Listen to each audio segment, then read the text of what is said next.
apa kabar Anda pagi ini? Liputan AI Pagi kembali hadir menjumpai Anda. Sejumlah informasi teraktual, tajam, dan terpercaya telah kami siapkan untuk Anda. Bersama saya Renata Deliana Dan saya Asrid Natalia Syafri.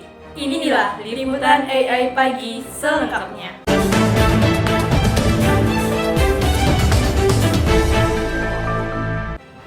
Lingkungan pendidikan sejatinya merupakan tempat yang aman bagi para peserta didik dalam menuntut ilmu dan mengembangkan diri. Namun kenyataannya tak selalu seperti ini. Dari beberapa waktu terakhir, kekerasan seksual terhadap mahasiswa hingga santriwati telah mencuat ke permukaan dan memantik kemarahan masyarakat.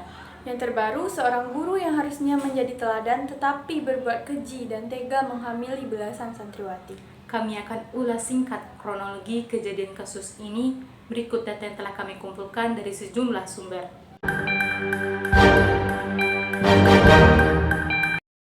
Dia adalah Heri Wirawan, pengurus pesantren sekaligus guru ngaji, yang tega memperkosa 12 muridnya sendiri. Bahkan sejumlah santriwatinya ini hamil hingga melahirkan anak. Perkosaan santri ini terjadi di pondok pesantren di kawasan Cibiru, Jawa Barat. 12 santriwati korban pemerkosaan guru pesantren ini oleh Heri Wirawan. Di sini dikatakan korban melahirkan telah sebanyak 9 bayi dan 2 korban tengah mengandung. Kemudian perbuatan terdakwa ini ternyata sudah terjadi selama tahun 2016 hingga tahun 2021. Polisi kemudian mendapatkan laporan pada bulan Mei 2021. Kasus ini tidak diungkap ke media karena menyangkut dampak psikologis dari anak. Kemudian persidangan ini telah dimulai sejak tanggal 17 November 2021. Dan Kemenak saat ini sudah mencabut izin operasional pesantren yang kemarin memang diduga menjadi tempat Heri Wirawan melakukan kekerasan seksual terhadap 12 santriwati. Kami merangkum sejumlah kasus yang terjadi sepanjang tahun 2021.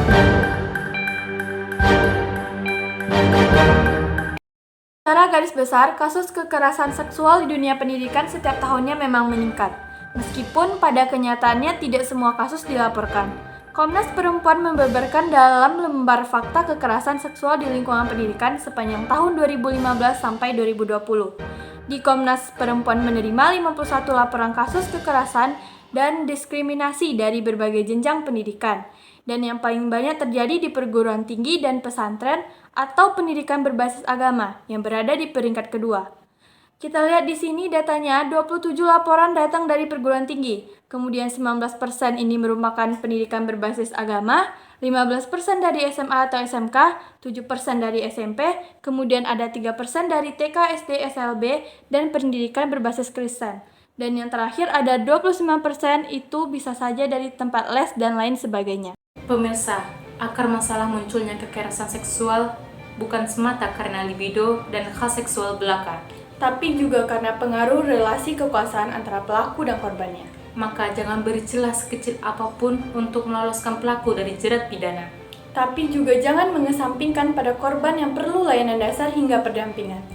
Tindak tegas pelaku kekerasan seksual. Berita tadi menutup perjumpaan kita pada pagi ini. Saya Asrid Natalia Syafri dan rekan saya Renata Deliana. Kami mohon pamit undur diri. Terima kasih dan sampai jumpa.